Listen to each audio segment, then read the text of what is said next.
ඉතින් මම මේ ෆීල්ඩ් එකේ යනකොට මම දැකපු තව දෙයක් ඔබට පැහැදිලි කරන්න යන්නේ. ඉතින් ඔබට මේ පේනවා ඇති මේ වර්ෂාව කාලේ නිසා මේ ගහ වටේ ජලය රැස් වෙලා තියෙනවා. ඉතින් මේ මෑත කාලේ ඇත්තටම දැන් මාස 6ක් වගේ කාලයක් තිස්සේ වියලි කලාපෙට මේ වර්ෂාව තියෙනවා. ඉතින් ඒකත් එක්ක මේ ගස් වටා ජලය රැඳීමක් සිදු වෙනවා. ඉතින් මේක අපි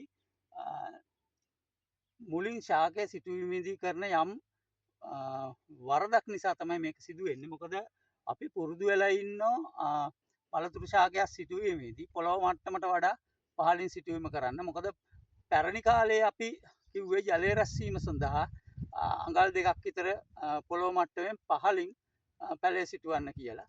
ඉතින් එතකොට මේක බේසමක් වගේ පහළින් තමයි තියෙන්නේ. ඉතින් එවැනි අවස්ථාවල මේක වටා ජලය රැස්වීමක් සිදු වෙනවා. ඉතින් මේක දීර්ඝකාලීනව වාණිජ වගාවකට අවාසි සහගතයි.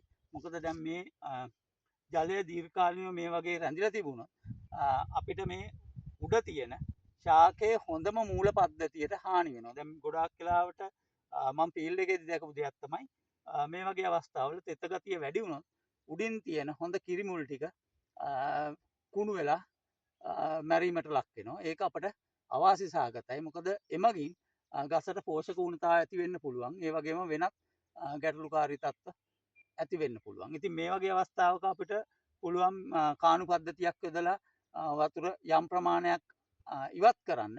නමුත් සමහර අවස්ථාවල විශාල වගාවක නම් මේක තරමක් අපහසු වෙනවා. මොකද ඒ වගේම අපිට යම් මුදලක් වැය කරන්න වෙනවා. ඉතින් මේ සඳහා හොඳම දේ තමයි අපි අලුතින් වගාවක් පිහිටවනකොට නියමිත පරිදි ඒ තාක්ෂණය යොදලා නියමිත පරිදි උපදෙස් ලබාගෙන මේ වගාව සිදු කරොත් ඔබට ඉදිරියේදී එන මේ වගේ ගැටලු මගහරවා ගන්න පුළුවන්.